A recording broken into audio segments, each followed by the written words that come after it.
चावनेरमध्ये भरदिवसा भीषण अपघाताने खळबळ उडाली आहे. बायपास ओव्हरब्रिजवर अज्ञात वाहनाने दुचाकीला जोरदार धडक दिली आहे आणि या भीषण अपघातात 2 तरुण गंभीर जखमी झाले आहेत. या अपघातानंतर घटनास्थळी काही काळ गोंधळाचे वातावरण निर्माण झाले होते. नेमकी घटना काय घडली, जखमींची प्रकृती कशी आहे आणि पोलिसांसमोर कोणतं मोठं आव्हान उभं राहिलंय? सावनेर बायपास ओव्हरब्रिजवर दुपारी 12:30 वाजताच्या सुमारास भीषण अपघाताची घटना घडली आहे. अज्ञात वाहनाने भरधाव वेगात दुचाकीला जोरदार धडक दिल्याने 2 युवक गंभीर जखमी झालेत. अपघात इतका भीषण होता की दुचाकी रस्त्यावर दूरपर्यंत फेकली गेली. घटनास्थळी काही काळ नागरिकांची मोठी गर्दी जमली होती.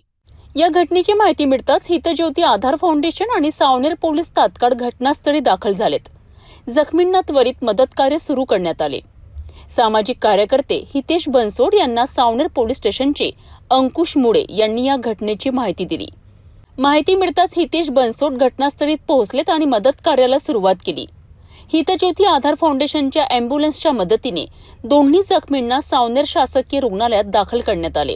डॉक्टरांनी प्राथमिक उपचार केल्यानंतर दोघांची प्रकृती गंभीर असल्याने पुढील उपचाराकरिता नागपूर मेडिकल हॉस्पिटल येथे रवाना करण्यात आले. जखमी हे MP 28N 6820 क्रमांकाच्या दुचाकीने आपल्या गावावरून नागपूरकडे कामासाठी जात होते. या अपघातात विजय रामराव कावरे वय 26 वर्ष आणि 28 वर्षीय अजय देवराव दोडके हे दोघे गंभीर जखमी झालेत.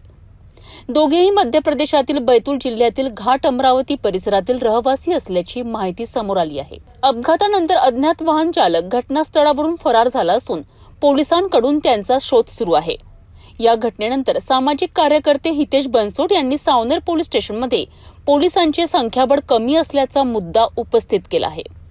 वेळोवेळी अपघात आणि आपत्कालीन परिस्थितीत नागरिकांना मदत पोहोचविताना अडचणी निर्माण होत असल्याने सावनेर पोलीस स्टेशनमध्ये अतिरिक्त स्टाफ वाढवण्याची मागणी करण्यात आली आहे.